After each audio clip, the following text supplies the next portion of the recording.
Guys, I want to welcome you to another episode of the Advisory Board podcast, where we bring in experts and veterans in the franchise industry to tell their stories and share insights that are actionable that will help you build a brand that will be memorable and long lasting. I've got with me the lovely Michelle Henry. And if you haven't met her before, she's the CEO of Face Foundry. And this is a cool concept, guys. By the end of the year, they'll probably have 75 to 80 units open. They had their biggest quarter already in Q1 of 2025. 31 units were awarded. So this is a brand that's building a ton of momentum, but Michelle built it without outside investors, organic growth. Like I love the story here. So we're going to dive into some of the challenges that she had, but I want you to know who she is first because she's kind of a boss, right? She built a women's apparel brand out of college, grew to 25 million, and it was like 15 minutes after you sold that, you started Face Foundry, Michelle, something crazy like that. Yes, I sold Primp, our apparel goods store, 10:30 a.m. on December 14, 2018. At 10:35, I signed the lease for the Galleria, which was Face Foundry's flagship location. Wow. Yeah. So had a plan, ready to rock, wanted to get into services because she just felt a passion about it. And here we are now, 7 years later, and you've got a really legitimate and growing franchise here. So but there's no story where somebody got to this point without some challenges. We're going to dive into some of those today. But before we do, fun facts about Michelle. Even though those are already fun facts, she's a mom of four. She's also and her kids help in the business, which I think is super cool. But she also does large scale fabric modern art, which I thought was incredible. So really interesting person. Can't wait to have you on. And Michelle, would you tell us just a little bit more about you, about Face Foundry, and then we'll dive into the topics today. Thank you. Yes, happy to be here. So, like you said, mother of four, often I'm very busy, so the art doesn't always happen. I do want to just mention that. Typically, if there's time, yes, we'll carve out, time to work with the kids on art projects and things like that. But when I'm not working, I'm thinking about work because I really do enjoy what I do. And Face Foundry was born in out of necessity. And it was actually when I was um, just had my third child, I was struggling with hormonal acne, and I could not find a place where I could go that had extended hours outside of 9 to 5, Monday through Friday, that had approachable price points for facials and skin services. And it was driving me crazy to the point that I went down this rabbit hole and I finally decided after a year of research this concept has to exist because I can't be the only one struggling with my skin. Yeah, that's amazing. Well, and fun fact, my wife Amy, same challenge after a couple of years after we had our twins, and so but really bothered her, and she couldn't find good solutions. She ended up making some of her own at home, like put like Oh, potions and concocting, finding solutions that would work that were organic. Because she's also like, I don't want to pump my body with parabens and EDTA and all the garbage, right? So yeah, I'd love that.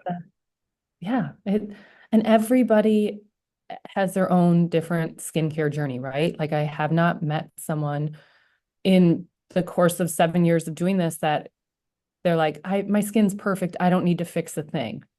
And maybe my kids probably would say that because they have great skin, but I have not met someone in store that isn't looking to accomplish something within their own skincare. Mhm. Yeah, I love that. And you guys, the one thing I love about this is it's kind of an open air structure, approachable price points, but people can also customize what they do, like from infrared to all sorts of other things that you guys offer. So really robust concept, but also you guys have been very careful to make sure that you've protected the brand as you've been building it. So not only great services in salon, right, in the studio, but you guys have also done things to make sure that as you take a step back, the brand itself continues to thrive because you're bringing the right people in. And that's part of what we want to talk about today, guys, is early journeys in the franchise process. What are some of the key lessons? And Michelle shared two with me today that we're going to focus on, which are like bootstrapping marketing strategies, like things to avoid, things to do. And then we're also going to talk about the franchise recruitment process. I mean, they just had a great quarter, right? Bringing in a bunch of exciting new owners. They really prefer the owner operator model, but we'll let her tell you why. And but But as exciting as that sounds, right? This is after 7 years. So I want to make sure everyone knows like this, if it's happening day one, you're going to create a problem for yourself. And maybe you can start with that, Michelle. Yeah, Tell us about the great quarter. Congratulations. Uh, but thank you you. guys have been very selective over the years about who you bring in. Tell me why. Like what was the impetus for you to decide to be crazy selective about your franchise owners?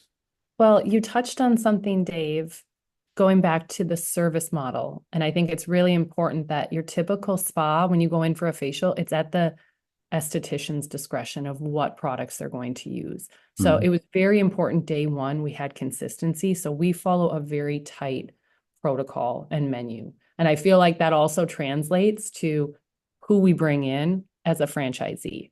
We had a lot of people approaching us early on that wanted to be more hands off and be investors. And Yeah. we realize our model, you need an owner operator that lives in the community, that knows which other brands or partners they want to develop, that can be face to face with their staff. And honestly, they're the mayor of their town. That's how we think of it. They are the community notable.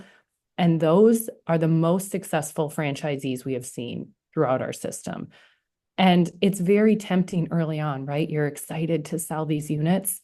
It's hard to say no.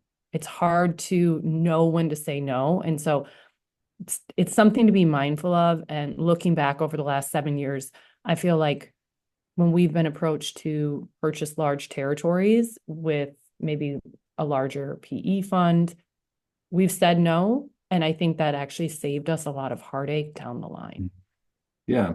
And tell me why. Because people like there are a lot of brands who are like, no, no, we want owner, we want, private equity groups, we want group ownership. Multi-unit conference was last week, right? And where they're preaching the value of these guys who come in and buy 50 units and have their own operators and all these things. But for your brand, you guys decided that wasn't right. What was the catch there? Because it seems so sexy, right? To sell 50 units, right? Totally. And I think that there could be there's always going to be a time and place. For us early on, that wasn't the model because our franchisees, there are advocates, there are influencers. They are Mhm. the ones that move the needle. They are out there and they are hosting pop-up events, and the community wants to talk to them. They get to proudly say, I am the owner of Face Foundry XYZ location. And all of a sudden, people get excited. And I think that's still accomplishable if you have a really strong operator. Don't get me wrong. Mhm. So, we were at multi-unit last week. It was a really valuable show for us, actually. We were Yeah. one of the very few service concepts through a sea of food, which was great because I ate a ton, right? They're handing out a ton You of always have samples. great food there, yeah. But so I definitely think there's a time and place for larger multi-unit. It just, for us initially, that was not the answer or the goal. And I don't think we would have such a strong foundation and a foundation built on trust and feedback. I don't know if we would have gotten that feedback to improve our systems if it was someone that was a little bit more hands-off and didn't know the day-to-day interactions. Yeah. Well, and I want to talk about that trust and feedback loop that you just talked about, because there are few brands that I've worked with, and I've worked with a lot, that can say they have a really strong trust and feedback loop with their franchisees that's positive, right? Because feedback loops are inevitable in franchising, and you've had your share of that, I'm sure, early on, especially. But how did you how foundational to getting that trust was? Well, let me take a step back and ask it differently. You've got franchise owners already in place. How critical was it for them to see you as the founder, bringing in peers that they respected and could collaborate with, versus 100%. just some schmuck who wrote a check for you? Well, I do think that our sense of community within our franchise system is super strong. We implemented a franchise advisory council very early on, Mhm. and we take what they say very seriously. They help us run our beta tests, they help us vet all new products, all new protocols. They have a very heavy hand in voting yay or nay as to what we implement. But even going back to this multi-unit conference, we invited two of our franchisees out with us because I do think, again, they are your advocates. Mhm. Nicole was with us, and she was our very first franchisee to ever open. So she opened Nice. 4 years ago, and she could speak to all of the ways we've improved systems and process. And I think that that's really powerful. It speaks to, again, the trust, the brand building, and the fact that we're in this together.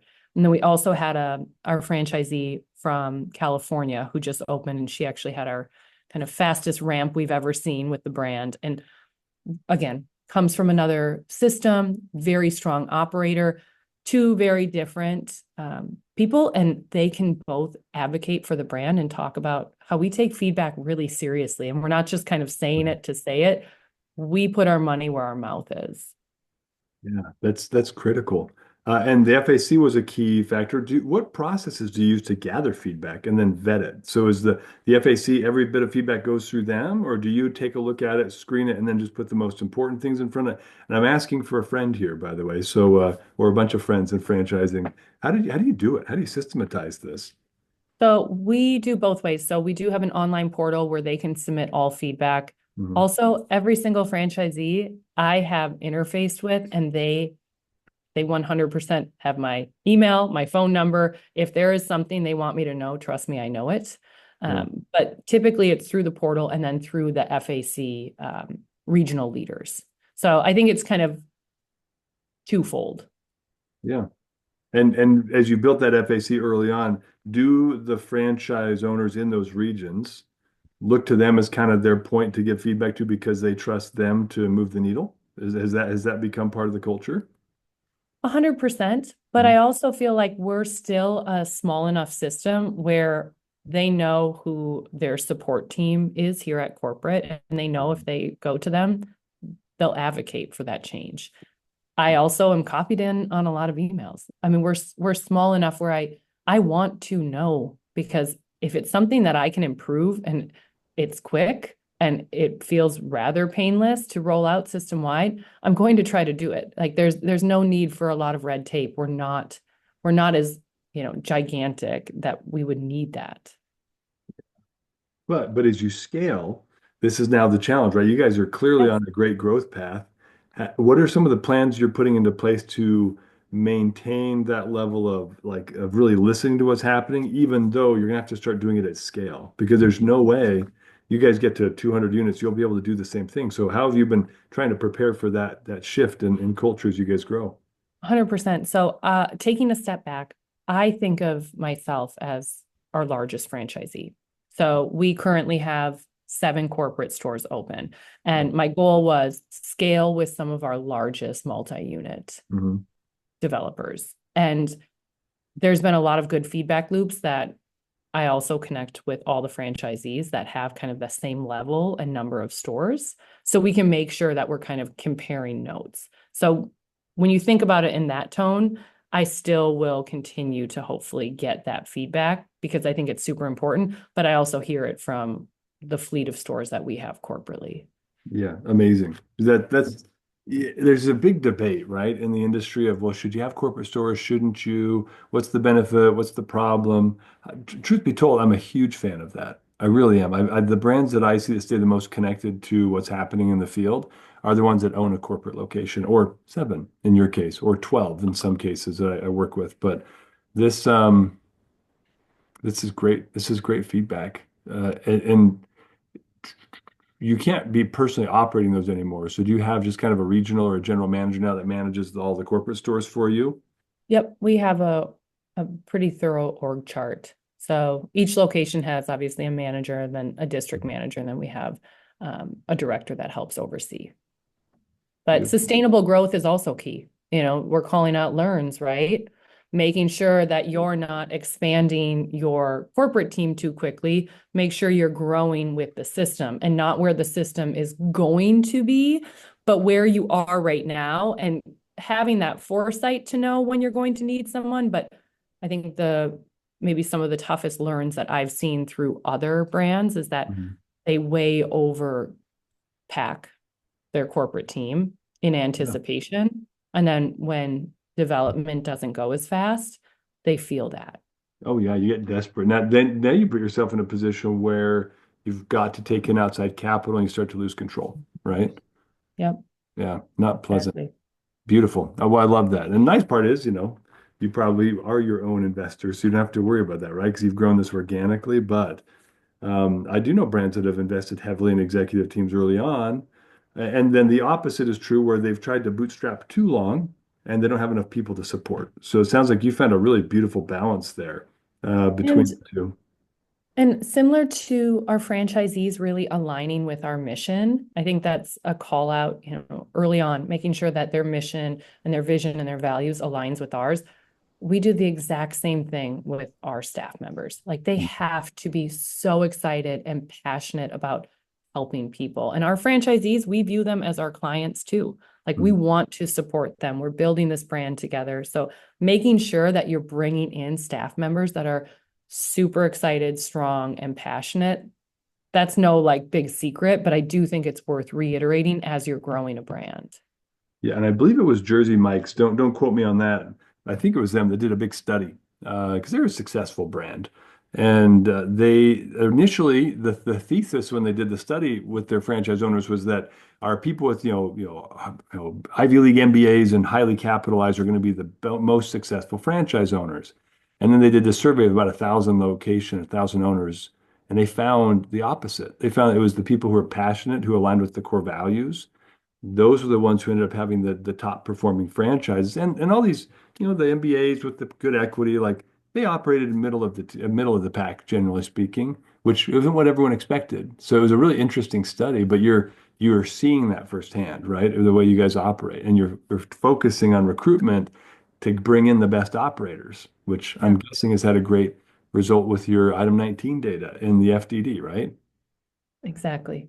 Exactly. Actually, Target did a really interesting study and we lean on it heavily, but they attribute 80% of their store sales to the manager there. So again, reiterating Wow. passion, the excitement, and the impact that whoever that leader is in store has a real significant effect on your revenues. And that's a data set that we find really intriguing and something that we often call on.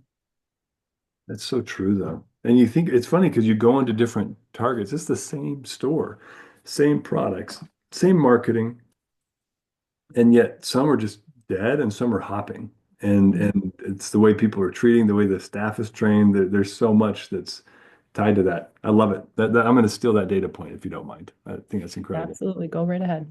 Well, let's talk about marketing, if you don't mind. So, is there anything else you want to share? Actually, there is one more thing we should dive into, the impact of having owners who are successful and thriving on validation. Do you mind maybe just sharing a little bit about that? How has it created a flywheel for you by making sure you're selective, by investing in their growth, by having the balanced number of team members to support them, listening to their feedback, pivoting and continuing to evolve, not feeling like you've arrived and now you shut up and follow the process, but really trying to partner with the franchise owners. What's happening now with your validation calls as people are looking to buy a franchise from you? 100%. I go back to the phrase happy franchisee, happy life, right? Like I know the original phrase was happy wife, happy life, but Mhm. truly taken into our system, like our franchisees, if they are happy, guess what? They're reinvesting in the brand. I think we have two owners that only have one unit. The rest own multiples. And so they're reinvesting in the brand, which I think says a lot in itself. But then also it's going back to they are the advocates. They are the ones that are excited. They understand that growth is a good thing. And welcoming in more franchisees that are really smart and making our system better, they understand they're only going to benefit. It Mhm. goes back to a high tide rises all ships, and they Yeah, have mindset. I love that. Yeah, and the fact that you brought franchise owners to a trade show, right, to MUFC, did you see was there a different level of engagement as people were walking into the booth and they started talking to your owners? Did you Oh see my some gosh, yeah. surprised faces? I don't think any other brand there did that. I was surprised. I had not seen any. Granted, we were kind of on the like kind of outer section. Hmm. So I didn't get a ton of opportunity to mingle with other vendors, but I think that's really unique. And the fact that our very first franchisee was there and willing to talk about things like we were not world-class operators or franchisors in 2021 when we opened her system. We were learning alongside her.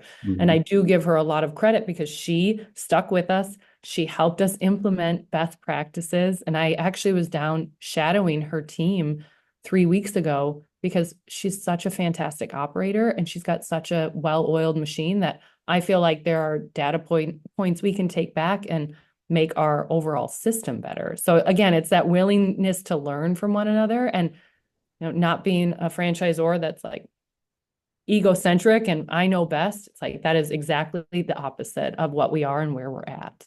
Mhm. Well, it's a key, right? I just want to highlight this. I hope you guys are listening to what Michelle's sharing right now, because this is critical to growing a brand that's going to outlast challenges. Like what happens when something goes wrong in your system right now, Michelle? Do people light the torches and get the pitchforks, or what happens when something goes wrong? Let's say you have a tech issue or marketing flub or something that's not perfectly executed, which will always happen in franchising. Now, how do your owners react to that? They just reach out and we solve it. I mean, and there's nobody that wants to solve it faster, right? Than I'm tied to 7 stores. So I definitely feel it at a very high level. Mhm. And I think that's the biggest thing is we're arm in arm. We know we have to fix it quickly and nobody feels it more than me. So it's a good thing because I don't mind that pressure because guess what? I'm on the phone with the vendor if there's a problem. We're Mhm. talking it out. It's not uncommon where I am on a call and it's 11 p.m. and I'm like, we will figure this out. Mhm. Yeah. Because you have to, because that's how you get the brand to move forward. And that's how I think of it as we talked about rocks earlier, right? The best rocks under pressure become diamonds. Think about that. Mhm. Under pressure, you're creating something beautiful, but you have to go through it. You have to work through that. Wow, it's fun. I use the same metaphor while working with steel, right? If you're going to turn a lump of steel into like a beautiful knife or something, like heat and it gets smashed hundreds of times, right? And then heat it again, then smash it. And then it shapes into something beautiful. But the raw lump of steel, not beautiful. That the material you use to make your art, sitting on a shelf, it might be a cool color, a cool texture, pattern or something, but it's not beautiful until you apply the resin, shape it, mold it, and then it becomes incredible, right? So Mhm. it's all the same, I think. It And is. yeah, building a beautiful franchise. That is an interesting phrase I've never said before, but I think you're working on that right now. Thank you, Dave. Yeah. So let's talk about marketing because this is something you shared early on, and I've seen it 100 times. And so I think it's a really good topic to talk about. You were self-funding, you were bootstrapping, and you were also trying to be, or you're growing organically. So you guys learned a lot of lessons about how you launch locations now is very different than you did early on. Would you mind sharing a little bit about your journey there and what you guys discovered about launching big and why that's so critical and how you do it now versus before? Definitely. So our first location, we were nestled right next to Starbucks and it was a very busy Starbucks. So we kind of used that Starbucks to our advantage and we Hmm. had a lot of great visibility. And the kind of the offset of that was, hey, we didn't put a ton into digital marketing and we didn't really start to budget that in. Well, we had launched it, it was fine. It was going, we were making money and we were ready to launch our second location. Fast forward 6 years, what we found actually with our California owner who came to the MUFC is that she had this huge open big strategy and oh my gosh, did it work. And we saw such resounding results and seeing her ramp be super quick. And we realized, wow, because we didn't have that budget early on, we didn't really know what we were missing until we saw it live in action and someone really proved what a super strong marketing budget and opening budget could do. And so we've taken those learns, we've created this beautiful case study for our franchisees within our system, and we've adopted that open big mentality and learned from our ramp before, and now we're altering exactly what we're going to do moving forward to mirror what she did in San Francisco. Yeah, can we talk about it? Like, what was the difference? I mean, a typical ramp before, how long did it take people to get to profitability? Or what was the measure you used to determine success of the ramp? So I don't know specifically, my attorneys are probably saying you can't speak to Yeah. those numbers. Okay. You know what? Yeah, good point. Good point. Um, I shouldn't ask you that question. I should know that's better. okay. But what we found is she got to such a quick point within 90 days that Mhm. it was very obvious what we had to go back and do. Now, I will give her a ton of credit. It wasn't just one tactic, right? I Mhm. think that's the other big thing is sometimes we're so trained to say, well, just dump it at digital or dump it at XYZ and call it a day and set it and forget it. And really, she had so many expansive tactics that Mhm. I would call out. I mean, there were probably 10 that we took note of and that we are pulling in to helping us with our opening. Yeah, amazing. And this goes back to what we discussed before that your approach to franchising isn't here's the system, just be quiet and follow the rules. It's, oh, what'd you do there? How did that work? You're constantly listening and learning and evolving as a franchisor. And by the way, the world's not going to it's not going to become static anytime soon. So you're going to have to continue to evolve the strategies and the tactics. And who was using AI 3 years ago? And now we got to consider using that in our strategies. Like it's wild how fast it's evolving. So that's just going to be a strength, I think, for you And guys. it's funny because we started in the Midwest, right? And we kind of worked our way out, and now we're finally to the coast. But we've got major markets that we're entering into, but we also have franchisees in some secondary markets. And so what works in Appleton, Wisconsin or Sioux Falls might not be the same tactic that works in Nashville or San Francisco or Phoenix. And so being really mindful of like, if your franchisee is an owner operator and lives in that local area, Mhm. guess what? If they're tapped in, they probably know best what's going to work from a marketing standpoint. So you should definitely listen because Yeah. we're not seeing the same markets and the same tactics, it's not apple for apple. I love that. It's so smart. And you have to have some flexibility just for that. Tell me, I didn't ask you this before. Where is store one? Where's home base? Yes, Edina, Minnesota. Okay. I should That, ask you, where are you located? oh, I live in Utah. But I grew up in the Midwest. My wife and I are both from Illinois. So I've been to Edina. I had a client out there years ago. I used to fly up to see a couple of the larger like 3M and Medtronic when I was heading out to Minneapolis quite a bit. So that's I great. love that. Yeah, and we Uh, do have two locations in Utah. okay, up in Salt Lake, South Jordan, Draper. Where are they? We have one in Salt Lake, and then we've got one in Farmington. Okay, so north side. That's cool. Yeah. That's where the franchise we used to own was based up just north of Farmington. We used to drive by it all the time. Okay, perfect. Hmm. Yeah. Well, if you're around, treat your wife. Yeah, it sounds like a great plan. So let's go back to the marketing just for one more moment, just to make sure we lock in the lessons learned there. So listening to the franchise owners, allowing for flexibility and local strategies, and also this opening big. I want to make sure we come back and just tie a bow on this. We can't talk about the numeric impact. Thanks for catching me on that one. Your attorneys will be grateful. You were thinking that way. But now that you've learned that lesson, how do you communicate that to the launching franchise owners? How did you shift the game plan? I think the biggest thing is we shifted our numbers in the FTD of what a grand opening spend looks like. And, you know, we stayed at that same kind of level that we started with back in 2019 for so long that we realized, okay, we know that, yes, it might impact FDD numbers, but we have to make this change. We have to commit to it because we're also living it out in our corporate stores when we launch them. So Mhm. we were adopting that open big mentality. We were seeing the positive impacts. And so we knew that it was a strategy we could, again, put our money where our mouth is. We're doing it. Let's see how we can then implement it system wide. So I think it starts with that, right? That's your be all end all. Your FDD is what you follow and it's your roadmap. And so changing it there was, priority number one. Yeah, and so many people are terrified. They're terrified of making a change to the expense lines in the item in the FTD. I'm guessing you felt a little angst about that as well. Did you feel that kind of pull of, ooh, if I change this, it's going to make the numbers look different. It might not be as sexy on paper. Did you have anyone who was trying to resist that internally, or were you guys fully committed to doing it regardless? So my family calls me Stingy McFrugal Pants because I literally I'm very frugal. I'm very like tuned into our numbers.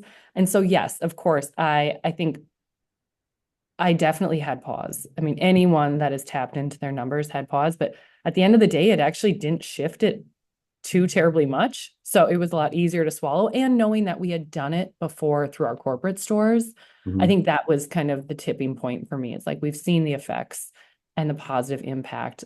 Let's do it. And if it's going to help our franchisees ramp faster, we have to get on board. And the sophisticated franchisees will see that Mhm. and know that it is for the greater good.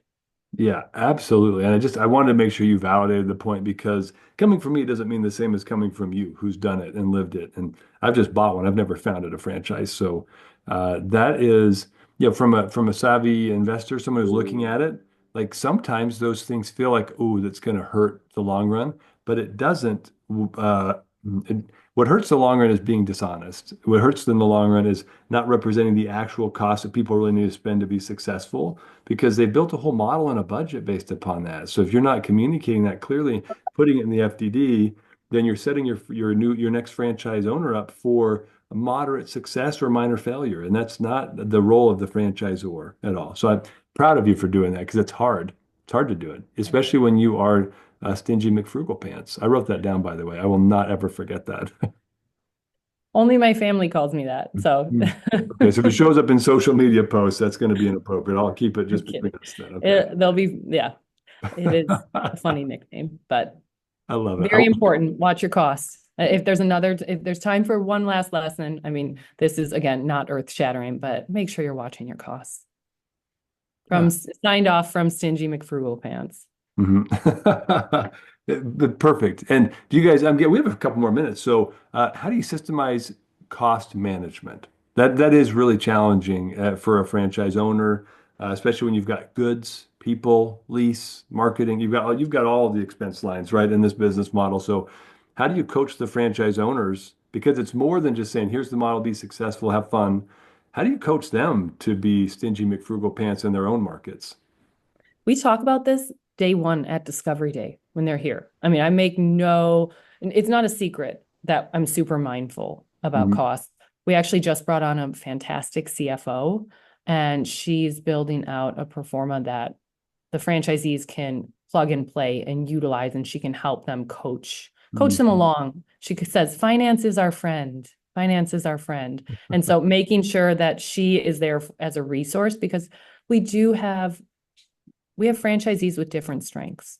And Mhm. some are fantastic at marketing and some are fantastic at finance and really don't need to lean on her heavily. But we want to play up to our franchisees' strengths and help them where there are opportunities. And oftentimes, finance is a little bit scary for people. And so we want to make sure that they know they need to lean on us as a resource because that is what we're here for. Yeah. Love that. And let's maybe wrap up on this thought because you bring up a really valid point. You'll bring in operators who are incredibly connected in the community. They're great sales and marketing people. Typically, that person is also not a great finance manager, right? Or you'll have somebody who's an expert at skincare, an expert operator, and maybe not great at marketing and sales. And so, do you find that there's room for all of them to be successful in your franchise ecosystem?